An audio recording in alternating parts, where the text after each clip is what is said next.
Why does your heart feel heavy when you see a wrinkle in the mirror?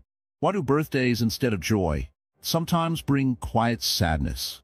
Have you ever looked at an old photograph and suddenly felt lost, wondering where the time went? A man once looked at his childhood home, the same swing, the same garden, the same sky, but something felt missing. It wasn't the place that changed, it was him. His heart ached not from the wind or weather, but from the passing of time he couldn't stop. That ache, that strange discomfort, is something we all carry. That is fear, the fear of aging, the fear of death. Welcome to Wisdom Woven, a space where deep truths are shared in simple words. If you've ever felt anxious about growing older or wondered what happens when life ends, you are not alone. In this series, we will uncover how Buddhism helps us face these fears and find peace within them. There are so many views on this channel, but only 0.2% subscribes. So please like, comment, share, and subscribe to our channel. It really helps us grow and continue bringing you these life-changing insights. Fear of aging and death isn't just a modern problem. It's always been with us.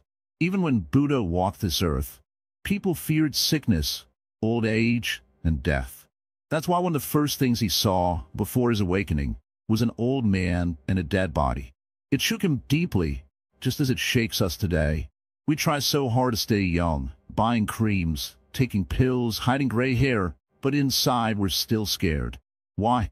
Because we think aging means losing something: beauty, strength, love, and death.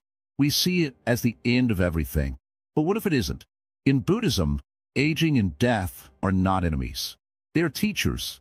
They remind us that everything is changing. Nothing stays the same, not the seasons, not our bodies, not even our thoughts.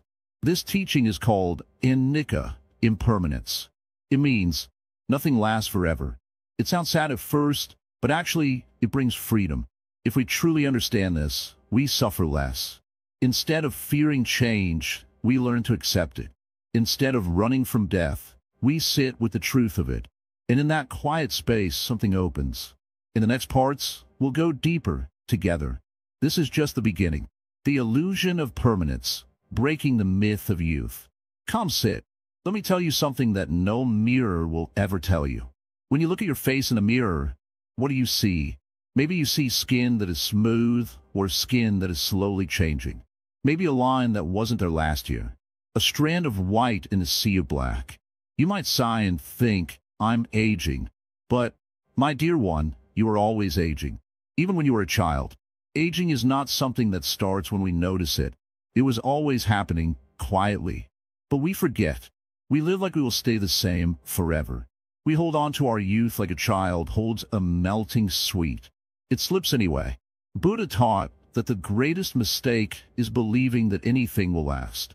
The body, the mind, our emotions, all are flowing like water. Never the same. But we don't like to see that. We close our eyes to it. We pretend. Have you ever kept an old photo in your drawer? One where you are smiling, your friends beside you, a moment of happiness frozen in time. But when you look at it now, something stings, doesn't it? That time is gone. The people have changed. Maybe some are no longer even alive. That's the truth, but we run from it. We worship youth in this world. We call it beauty. We think young means strong, fresh, lovable. But this is a trick of the mind. A child is not more alive than an old man. A wrinkle is not a wound. A gray hair is not sorrow. It is simply nature doing what it always does, changing. There's a story. A young man came to the Buddha and said, "Master, I fear growing old. I fear becoming weak, unwanted, alone." The Buddha smiled gently and asked him, "When you were born, did you not begin aging already?" The young man was quiet. "Then why fear what is natural?" Buddha asked. "Fear is born when we expect life to be something it is not. That is the illusion we must break. The illusion of permanence. It makes us suffer deeply, because when we think youth will stay, we get angry when it leaves. When we believe beauty is forever, we cry when it fades. But if we truly understand impermanence, if we see that all things rise and fall like waves, then we stop clinging. And when we stop clinging, peace enters like soft rain on dry earth. Do you know what happens when we break the illusion of youth being the only valuable time? We begin to see the beauty in all stages of life. A child is beautiful, yes, but so is the mother, and so is the grandmother. Each face tells a different story. Each age holds a different wisdom. Youth is not better than old age. It is just different, but the world tells us otherwise.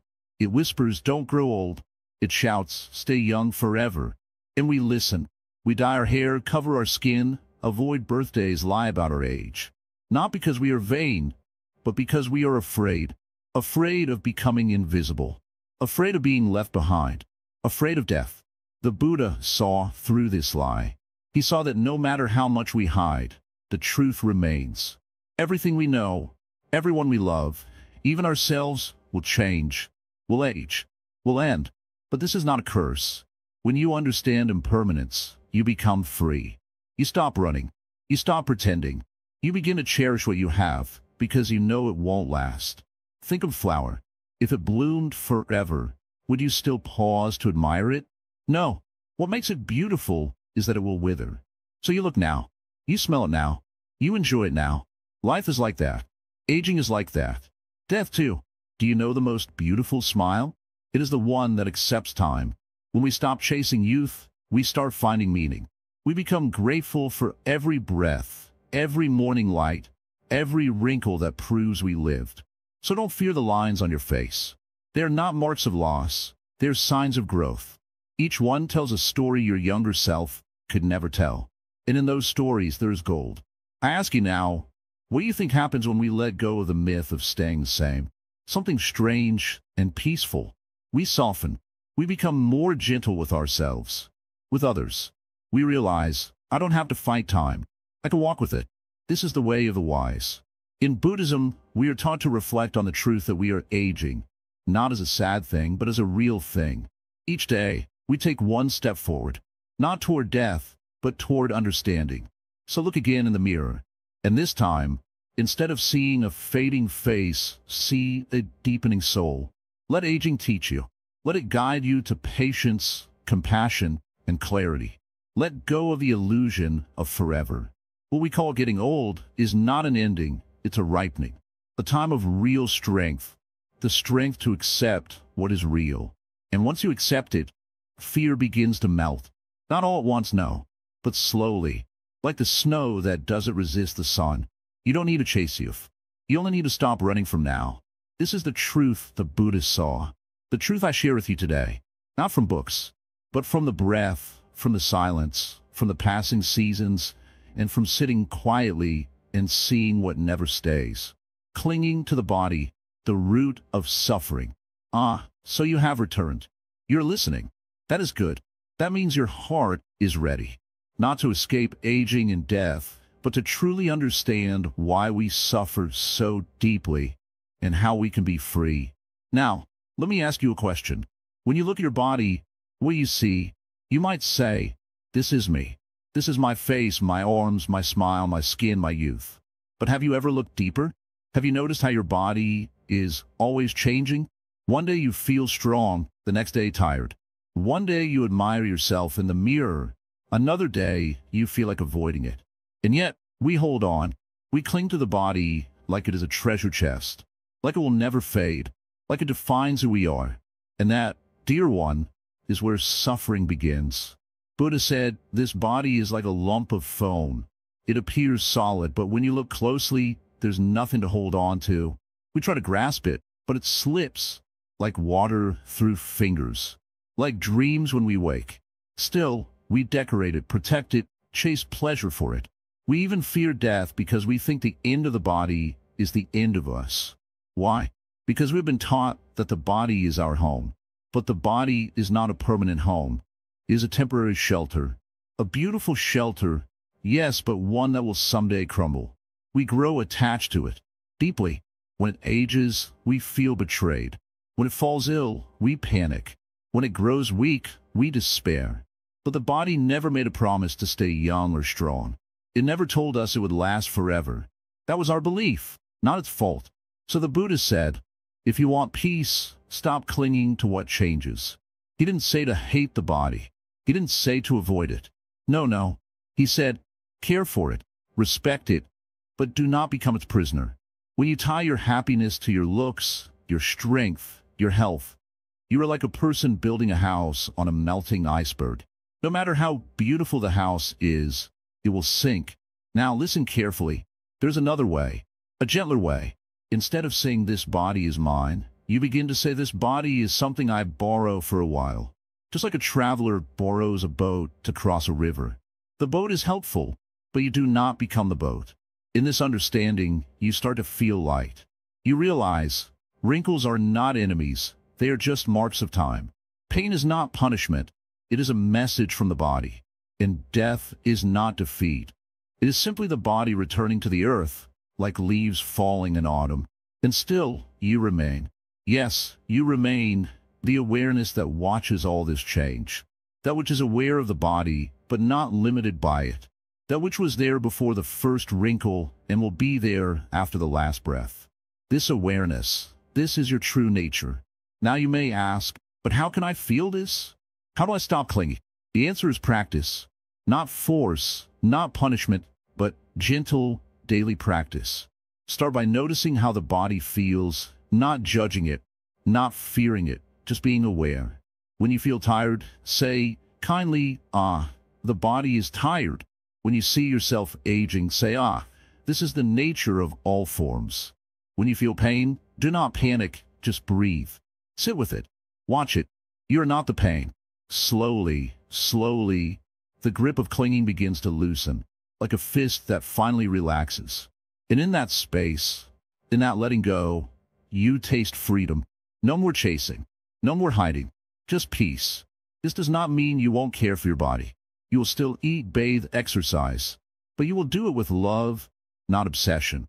You will respect the body, but you will not fear its aging or its ending. And that changes everything. You start to live from the inside, not the outside. Your joy no longer depends on looking young or feeling strong. Your peace no longer shakes with every sickness or scar. This, my friend, is the beginning of liberation. Because when you stop clinging to the body, you stop fearing its loss. And when you stop fearing its loss, death loses its power over you. You are not just this flesh and bone. You are something deeper, something wiser, something that cannot be measured or aged or broken. The Buddha called this the unconditioned, the place beyond birth and death, beyond youth and old age. And once you taste it, even for a moment, your whole life changes.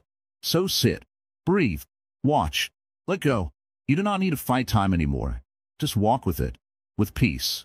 Time is not the enemy. Understanding anicca, impermanence. Sit with me, dear one. Breathe gently. Let us talk about something most people never want to talk about: time.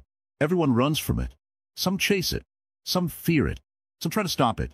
But time? It just flows like a river, not caring who holds on or who lets go. You see, the problem is not time. The real problem is we don't understand it. That's why we suffer. We want to freeze a moment, but the moment melts. We want things to stay.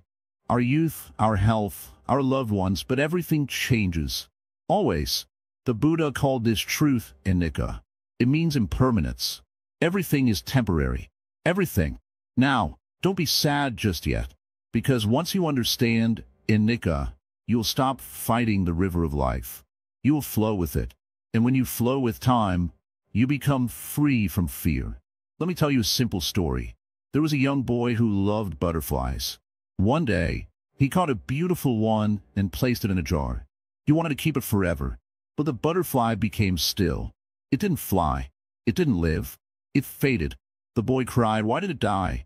His grandmother smiled and said, "Because you tried to stop something meant to fly." That butterfly is like time, my friend. The moment we try to trap it, we lose the joy. But if we let it fly, we enjoy its beauty, even if only for a moment. People often say, "I wish I could go back in time," or "I don't want to grow old." But this is like standing on a beach and telling the waves to stop. Impossible. So instead of yelling at the waves, what if we learn to surf them? Buddhism does not teach us to hate time. It teaches us to see it clearly. Like clouds in the sky. They don't stay. They don't promise tomorrow. But they always pass. Just like joy passes. and sorrow too. Now, think. If pain lasted forever, we'd suffer endlessly. But it doesn't. That's the gift of impermanence. Everything ends. And because things end, we can begin again. A tree sheds its leaves. Is it dying? No. It's preparing for new life. You grow older, but does that mean you're becoming less? Or are you just becoming something new? The Zen path is not to hold tightly, but to bow gently. We bow to time, to change, to the truth that everything comes and goes. One day, you will look in the mirror and see lines that were never there before.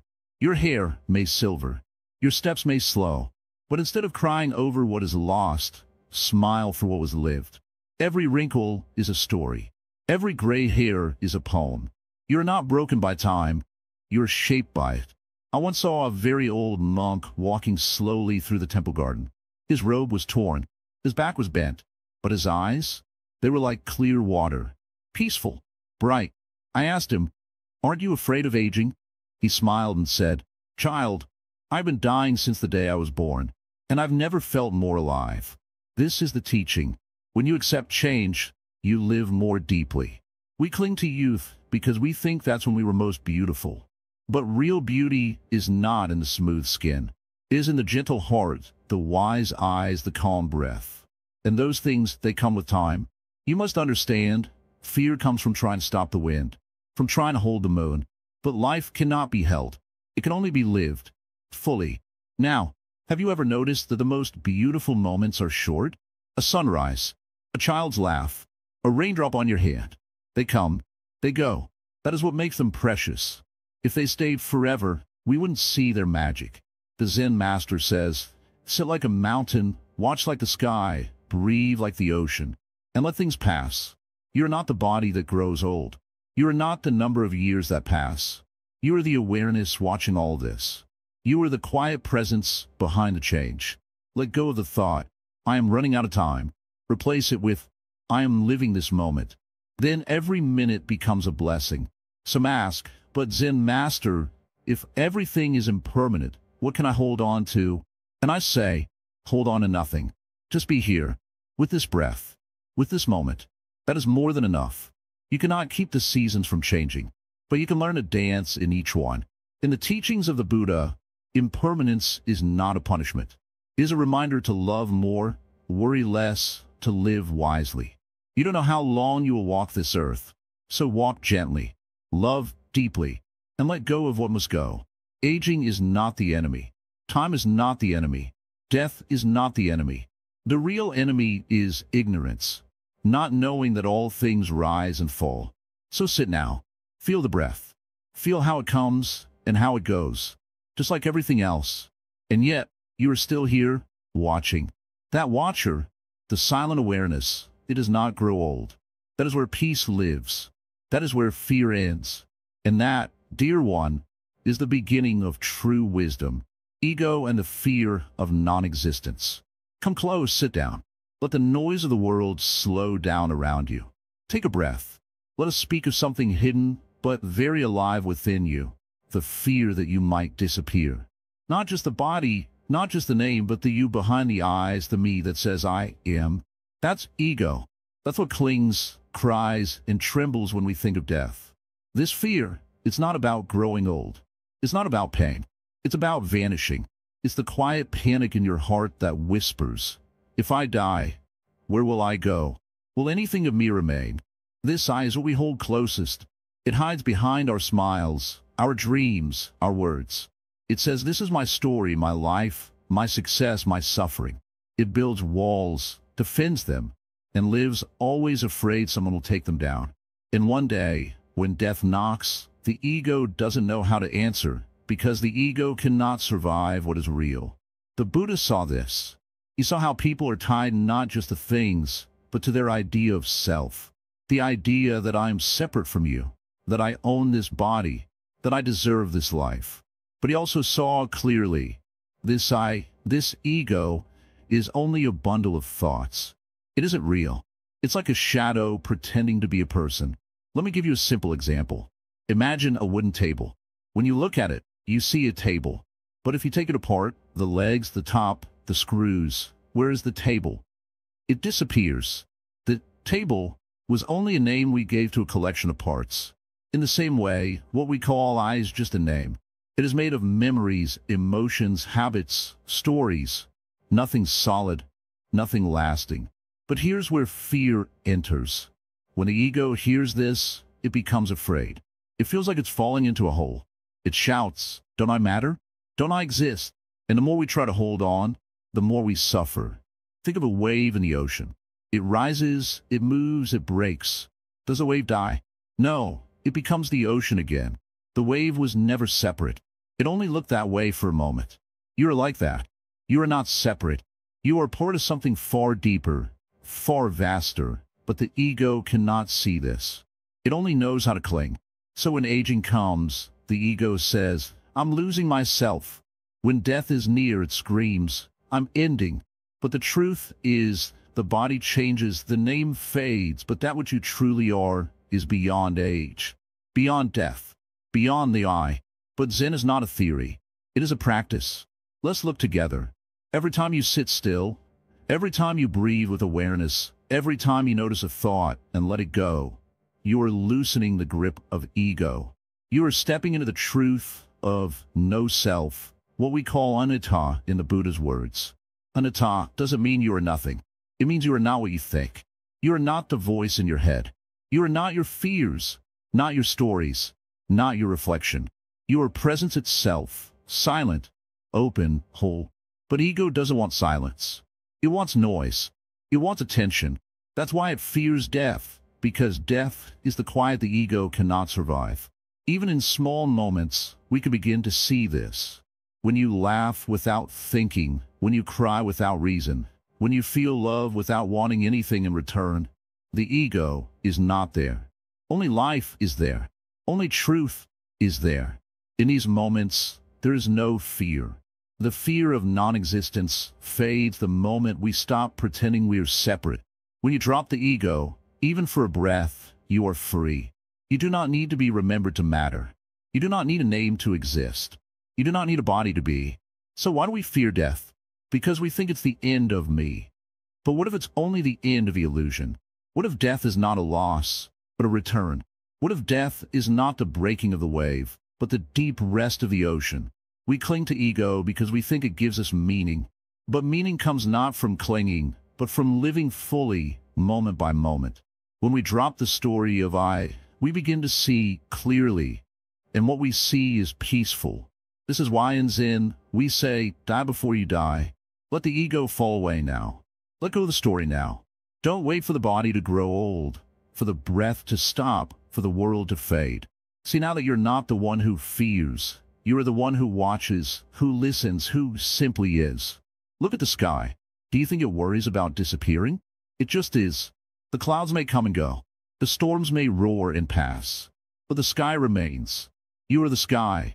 Vast, still, silent. An ego? It's just a passing cloud. So when the fear of non-existence visits you, bow to it. Smile at it. And then sit quietly and breathe.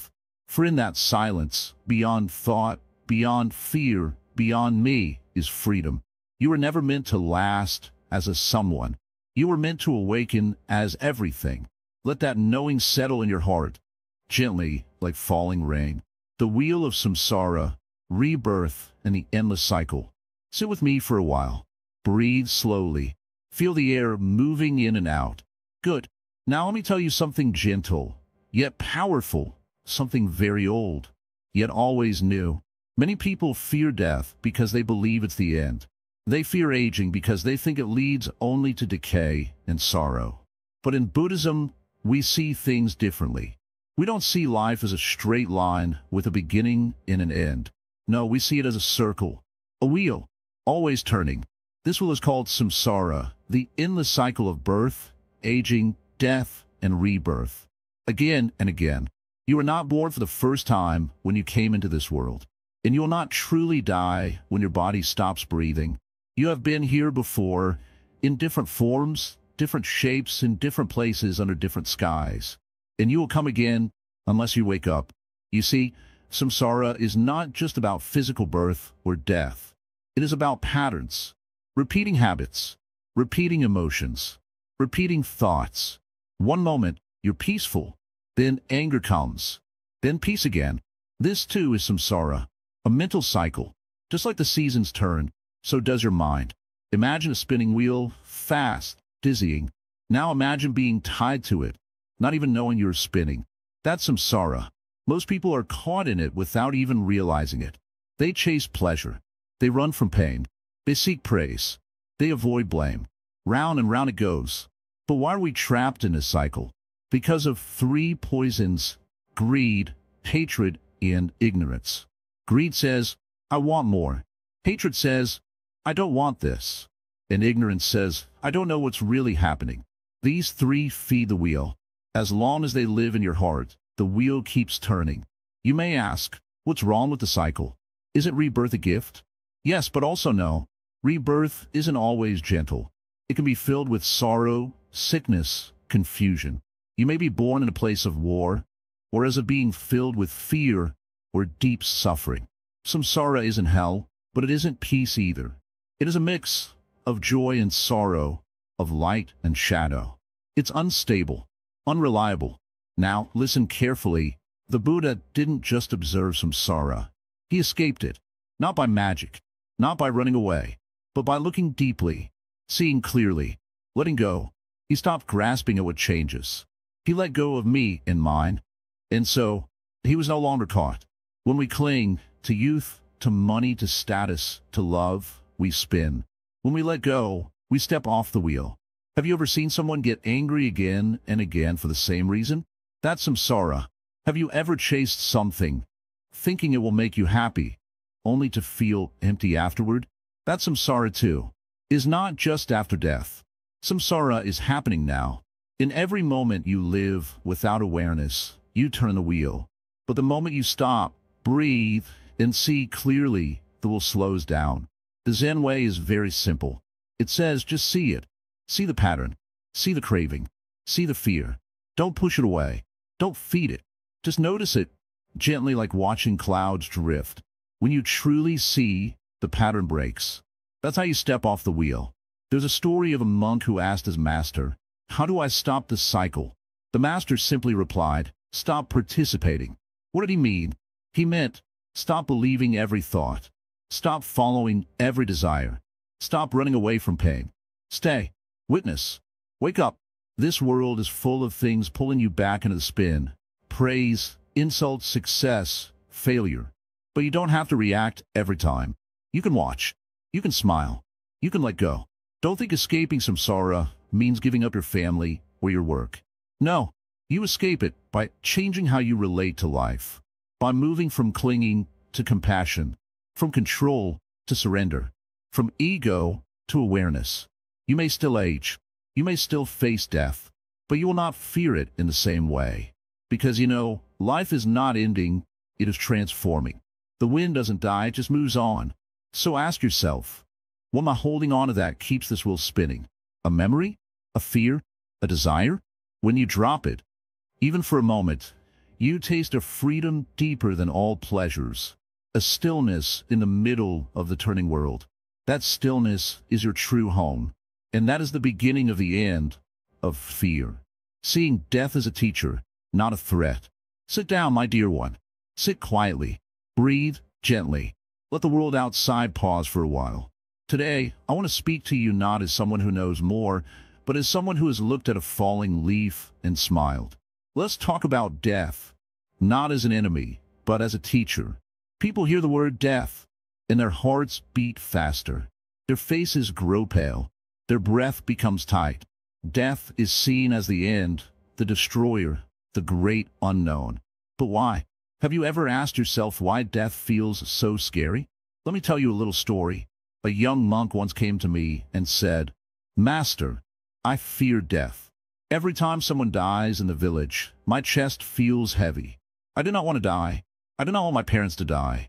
I cannot even bear the thought of it.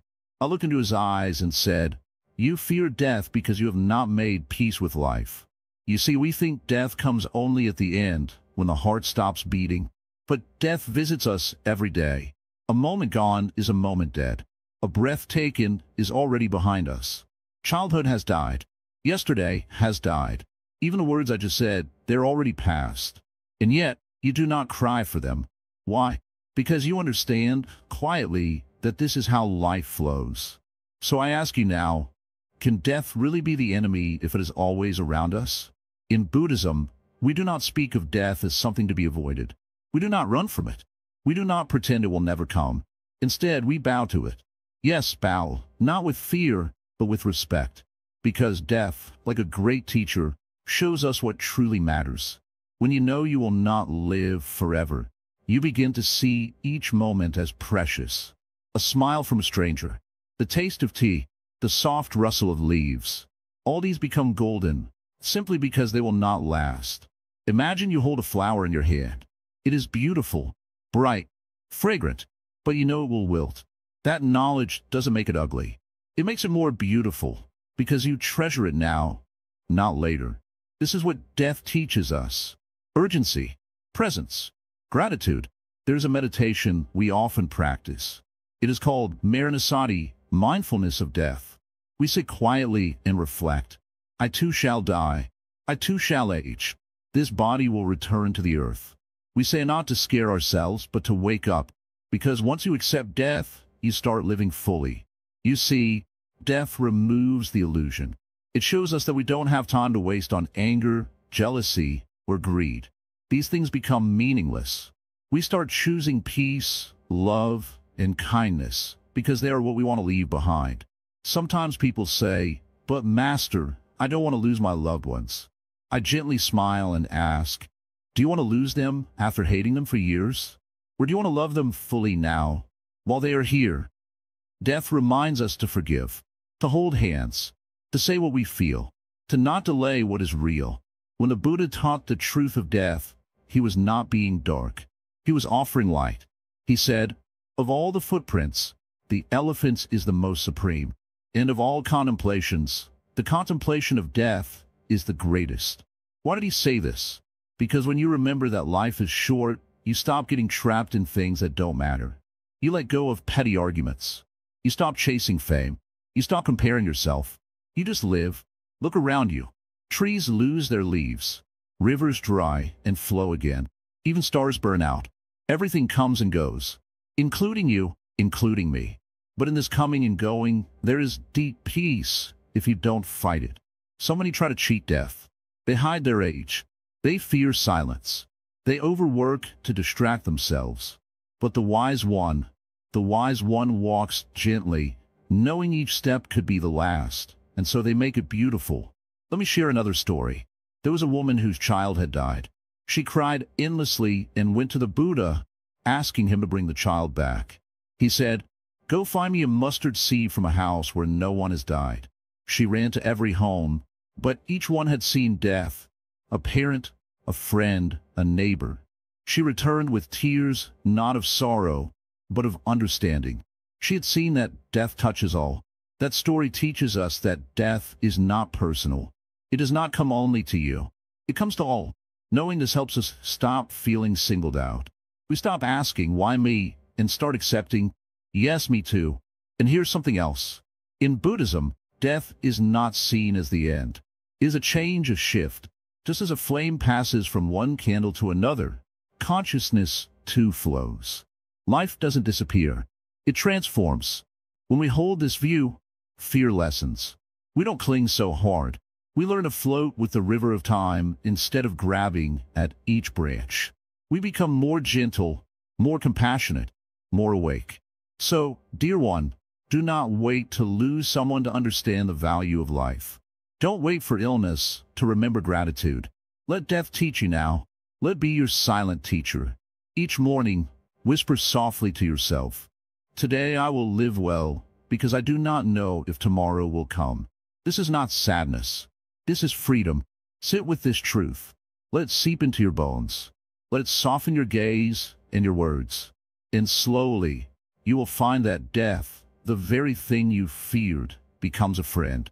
A gentle reminder to love more, cling less, and walk lightly on this earth. Not with fear, but with clarity. Not with panic, but with peace. That is the lesson for today, my dear listener. The next breath is not promised, so let be kind. Let be true. and let it be yours. We continue walking together. The path is still long, but you are not alone. Letting go, the path to inner liberation. Listen carefully, dear one. In this world, everything you hold tightly will eventually slip from your grasp. This is not a curse, but a natural law. The river flows, the leaves fall. When you resist, suffering grows. When you let go, peace blooms. Many come to me burdened by fear. Fear of losing what they love, fear of losing control, fear of aging, fear of death. This fear weighs heavy like stones in a bag. But what if I told you, you could put down that bag? What if your hands were free to feel the wind, to touch the sky? Letting go does not mean giving up. It means choosing freedom over chains. Imagine a bird trapped in a cage. The cage is tight and small, but the bird does not fly free because it clings to the bars, afraid to step into the unknown outside. That fear keeps it captive. The moment it lets go, even just a little, it begins to soar. Our minds are like that bird. We hold on to things, ideas, people, youth, possessions like they are the bars of a cage. We cling because we believe these things define us or keep us safe. But the truth is, clinging is what imprisons us. The Buddha taught us about the Four Noble Truths. The second truth tells us the root of suffering is tanha, craving or attachment. This craving is the seed of fear and pain. When we crave permanence in an impermanent world, we suffer. To be free, we must uproot craving. And that begins with letting go. But how do we let go when everything seems so important? When the heart screams, hold on, and the mind resists like a wild horse. First, we start by seeing clearly. Awareness is the first step. When you feel the tight grip of fear, don't push it away. Don't fight it. Instead, watch it with gentle curiosity. Notice the sensation in your body, the tension in your chest, the quickening of your breath. Do not judge. Simply observe. This act of observing without judgment weakens fear's power. It shines light into the dark corners of the mind where fear hides. As light grows, shadows shrink. Next, remember the nature of all things. Everything changes. The body ages. The seasons turn. Even the stars will one day burn out. This truth is not to scare you, but to awaken you.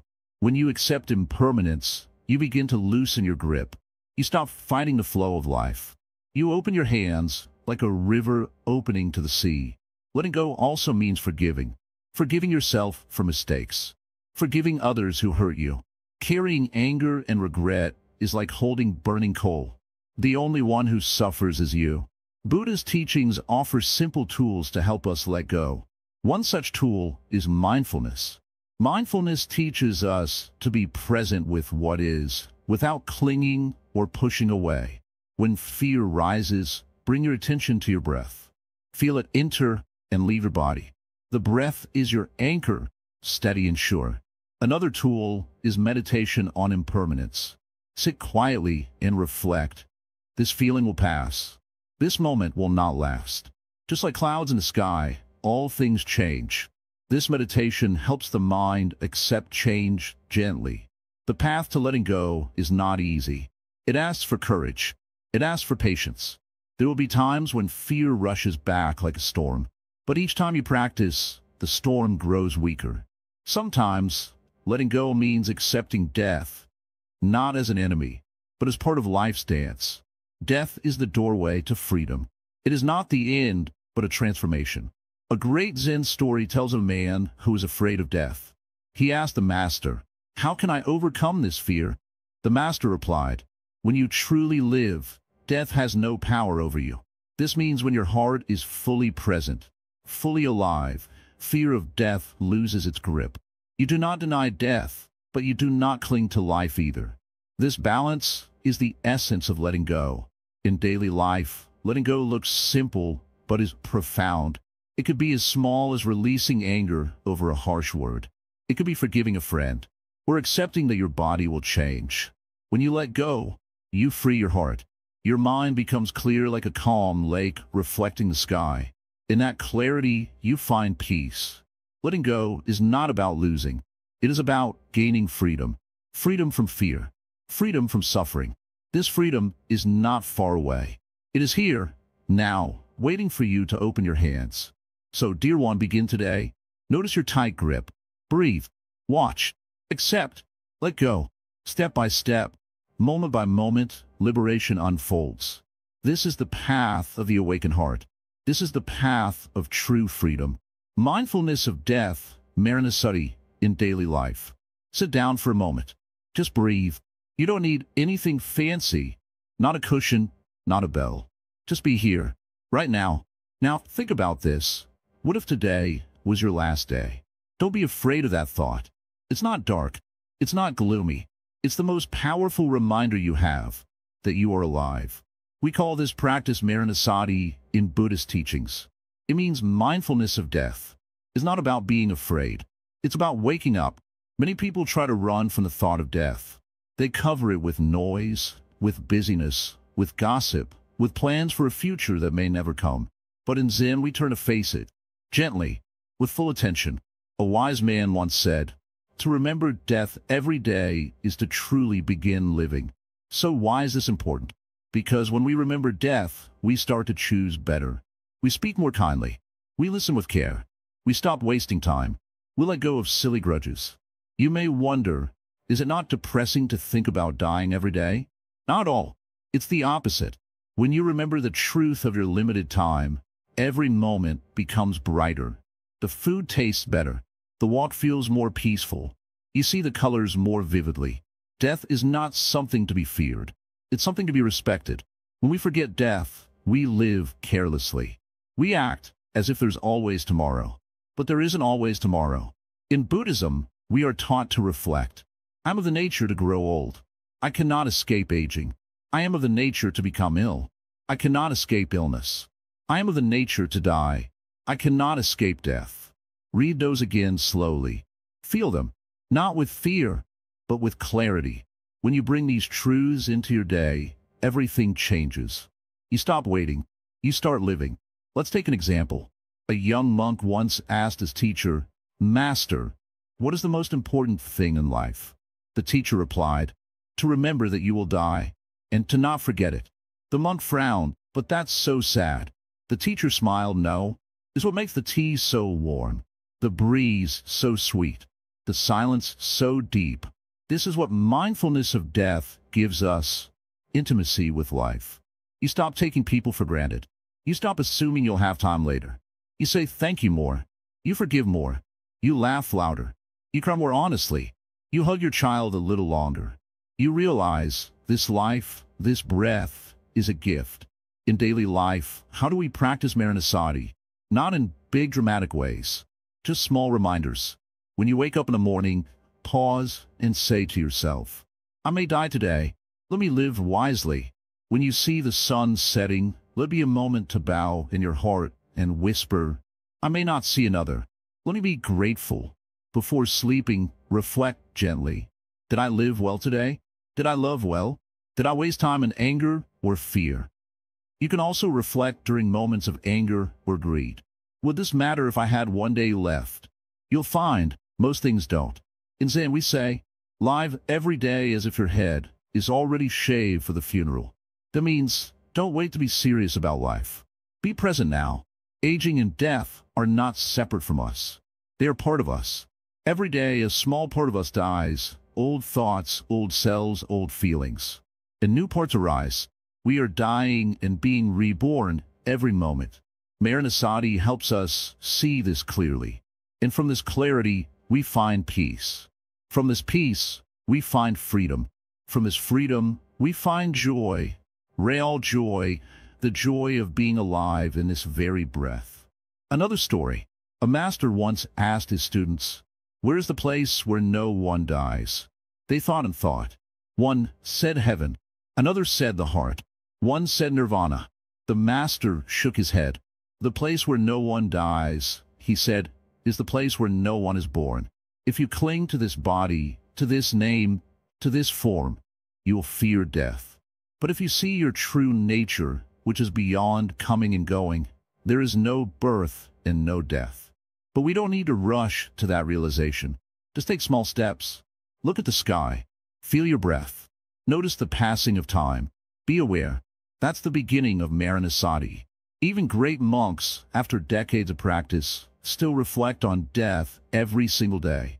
Not because they are afraid, but because it keeps their heart awake. Let's not waste this precious life chasing shadows. Let us live as if we truly know that everything is changing, that nothing can be held. And in that truth, we become soft, kind, awake. Remember, this is not a sad teaching. This is the doorway to real happiness. To know you will die is not to live in fear. It is to live in freedom. Nothing needs to be postponed. Nothing is worth clinging to. And everything becomes sacred because everything is passing. This is the gift of MORTALITY. Practice it gently and live fully. From attachment to acceptance, living with grace. Sit down, my friend. Let your breath settle. Let the noise of the world be quiet for a moment. Now listen deeply. Many people live their lives holding tightly to people, to things, to memories, to hopes, and even to pain. They cling with both hands, with all their strength, believing that if they hold on tightly enough, they will not lose.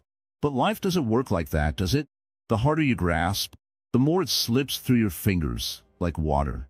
This is the story of attachment, and it is the reason behind much of our fear, sadness, and suffering. But there is another way, a gentler way, and that way is acceptance. When we shift from attachment to acceptance, we begin to live with grace, with peace, and with true freedom. Let me tell you a little story. There was a woman who loved her garden. She planted it with her own hands, every flower, every tree. She would walk through it every morning, smiling at the colors, the scents, the life. But one day a great storm came. It destroyed much of what she had built. She fell on her knees in grief. "Why?" she cried. "Why did this happen?" Days passed. Then she returned to the garden. She saw tiny green shoots pushing up from the broken soil. In that moment, she realized something. She did not truly own the garden. She only borrowed it for a while. This is the wisdom the Buddha teaches. Everything we have, our bodies, our loved ones, our homes, our youth, is borrowed. Nothing truly belongs to us. Not forever. This is not a reason to be sad. It is a reason to cherish what we have while we have it, and to let it go with grace when the time comes. Attachment is born from a mind that says, "This is mine." Acceptance is born from the heart that says, "This is here now, and it may go." When we hold too tightly, we suffer. We fear aging because we are attached to youth. We fear death because we are attached to life as we know it. We fear loneliness because we are attached to others. These attachments are like ropes that pull us down. But when we let go, we become light. We float. We breathe easier. You might say, but isn't love a kind of attachment? No, not the kind of love the Buddha speaks of.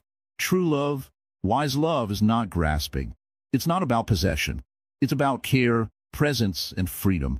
To love someone is not to say, "You are mine." It is to say, "I am here with you now, and when you must go, I will still send you kindness." This is metta, loving kindness, a love that is not tied by chains of control or fear. It allows space. It allows growth. It allows parting without bitterness. Acceptance is not weakness. It is courage. It is the strength to face what is, as it is. To smile even when the mirror shows wrinkles. To keep walking even when the path becomes uncertain. To say goodbye when the heart wants to scream, "Stay." Letting go doesn't mean you stop caring. It means you stop controlling. You release the tight grip and open your hands. What is meant to stay, stays. What must leave, leaves. This is the natural flow of life. Aging teaches us this. Our bodies change, our roles shift, and the people around us may come and go. But this doesn't have to be a source of fear. It can be a source of beauty. Think of a tree in autumn. The leaves fall, the branches grow bare, and yet no one says the tree is dying with despair. It is simply becoming what it must be. And beneath the surface, new life is already preparing. To live with grace is to live like that tree. Some say, "But I cannot let go. It's too painful." Yes, it is painful, but only because we resist. When we stop resisting, even pain becomes a teacher. It softens the heart. It deepens our understanding. It makes us humble. In Buddhism, This is known as dukkha, suffering. And the root of dukkha is tanha, craving, clinging. The Buddha saw this clearly. He saw that the more we crave, the more we suffer. And he offered a path, the Noble Eightfold Path, to help us release that suffering step by step.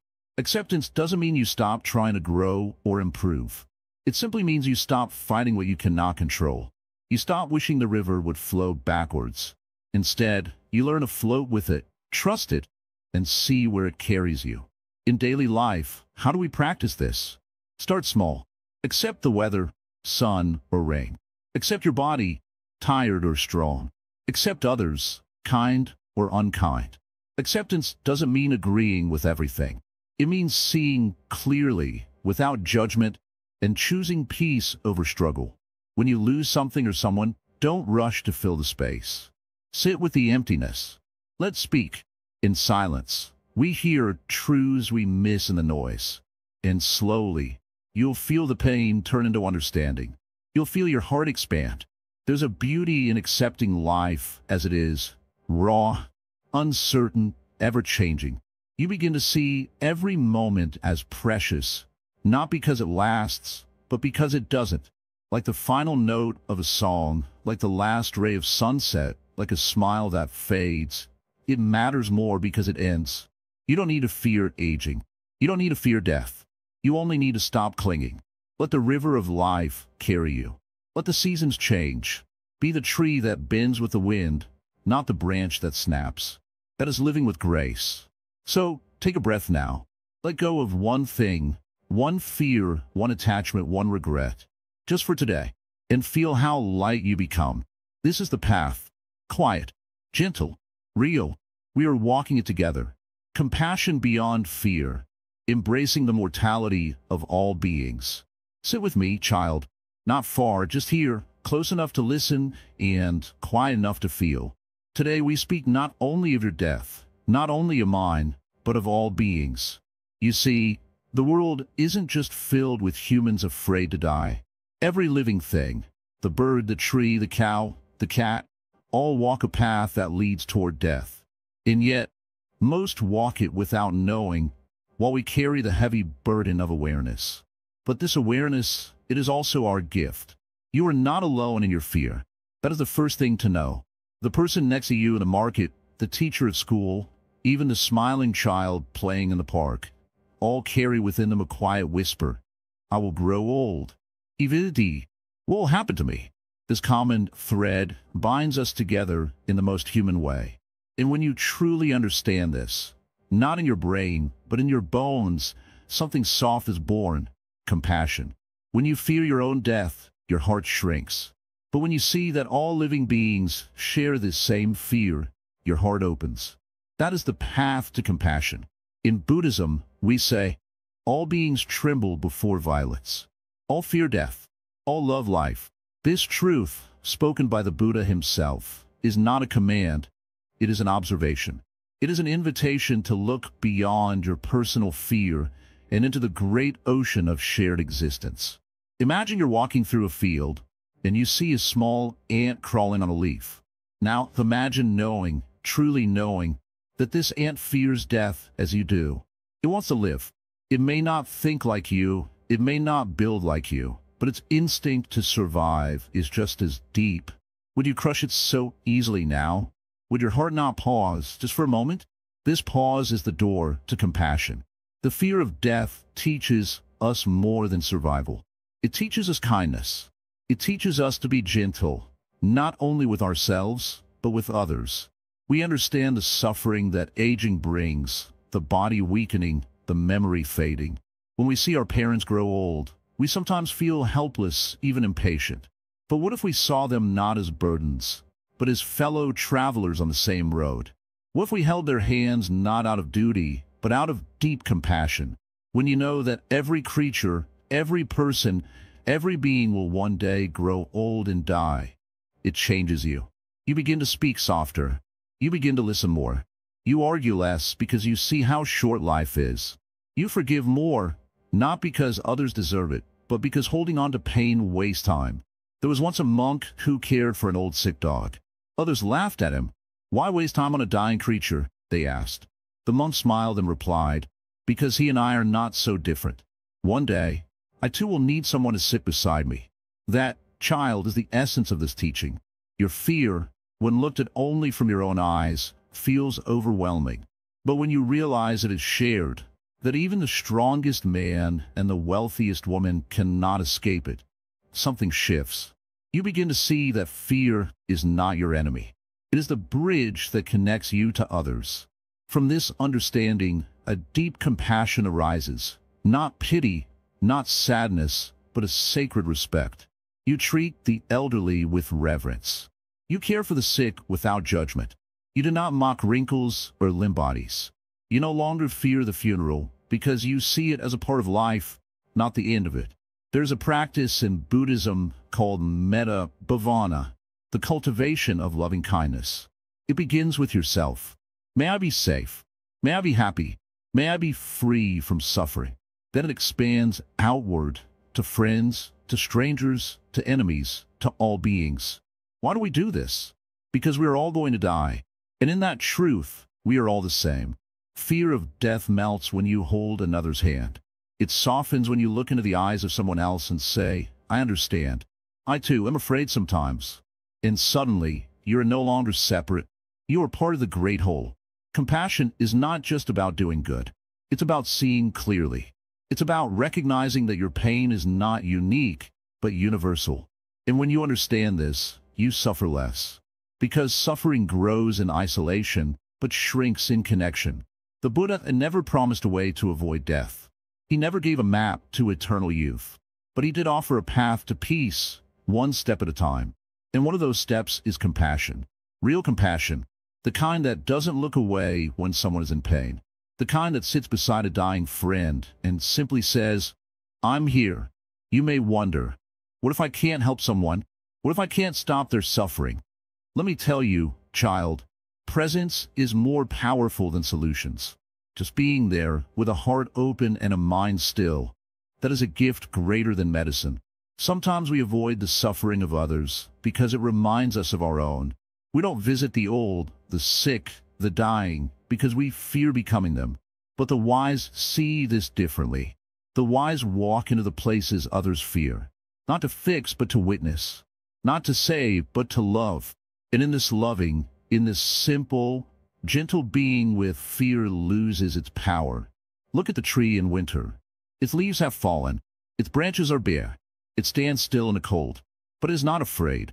It knows that spring will come, not because it can control time, but because it trusts the rhythm of nature. Can we not learn from this? Compassion is not a flower that blooms in the light. It grows in darkness, in the shared sorrow, the quiet fear, the soft understanding. It needs your pain and the pain of others to bloom fully. So next time you feel the weight of aging or the sting of death nearby, pause. Breathe. And remember, every being you see, every voice you hear, is walking the same path. Let that truth soften your heart. That, child, is compassion beyond fear. And in that compassion is freedom. Awakening through death, the ultimate freedom told by the Zen Master. Ah, so you have walked all this way. You sat with the fear. You've looked closely at aging. You've opened the door to death, not as an enemy, but as a guide. Now, come, sit with me a little longer. The tea is warm, and the truth is gentle today. Listen closely, dear one. Let's talk not as teacher and student, but as two clouds passing in the same sky for a while. You have feared death for so long. Why? Because you thought it was the end. But endings are only feared by those who don't know what truly begins after them. Look around you. Leaves fall. Seasons pass. Old flowers give way to new blossoms. Yet, do you ever see the tree crying when a leaf lets go? No, because the tree trusts the cycle. It does not cling. It does not hold back. It allows. This is awakening. To see clearly that death is not to be feared. It is to be understood. The fear you carried all these years, it was not about death itself. It was about not knowing what death truly is. You feared losing. Losing time, people, yourself. But what if there was nothing to lose? Nothing ever really belonged to you, did it? When you were born, did you bring anything with you? When you die, will you take anything along? So why carry such a heavy bag in between? Drop it now. Drop it and be free. Buddha said, just as a snake sheds its skin, we must shed our clinging. To the body, to youth, to ego, to life as we think it must be. The awakened one sees that life and death are not two. They are not opposite. They are the same river. When a wave rises, we call it birth. When it falls, we call it death. But the ocean remains. Always. And you are not just the wave. You're the ocean too. So many people live their whole lives trying to avoid the truth. They avoid old age. They avoid pain. They avoid silence. They fill their days with noise, lights, work, desires. But the brave one, the true seeker, dares to sit with death. And in that silence, something wakes up, a clarity, a calmness, a soft smile that says, I am not this body. I am not this fear. I am the awareness behind it all. The great Zen Masters have always laughed at death, not because they are careless, but because they know death only touches what is temporary. It cannot touch the real you, not the body, not the name, but that still, silent center inside. That can never grow old. That never dies. When you deeply realize this, your whole way of living changes. You stop chasing. You stop running. You stop needing to prove anything. You live fully. You love simply. You rest peacefully. Because what is there to fear now? To live with the awareness of death is to live with great love. You cherish every moment, not because it is slipping away, but because you know it was never meant to stay. Every breath becomes a gift. Every wrinkle, a badge of life lived. Every goodbye, a doorway to presence. Do you see it now? The fear that followed you like a shadow was only there to wake you up. It was your teacher in disguise. And now that you are awake, the shadow disappears. Only light remains. So go on now, live with that light. Let your life be gentle, and your death be fearless. Walk softly, speak truthfully, love completely. You do not need to become someone new. You only need to remember what you already are. Empty, whole, free. This is the final teaching, not in books, not in temples, but in your breath, in your silence, in your being. Death is not the end. It is the gate to your real beginning. And before you go, if even one word in this series opened your eyes, then honor that moment. There are so many who pass by, but never pause. You paused. You listened. Now help another do the same. There are so many views on this channel, but only 0.2% subscribe. So if you found even a little piece here, like, comment, share, and subscribe to Wisdom Woven. Let's grow this little space of truth together. Let's keep this candle burning for all who are still walking in the dark. And if you forget all these words someday, remember just this. You're not the body. You are not the fear. You are the awareness that watches them both. Be still. Be kind. Be free.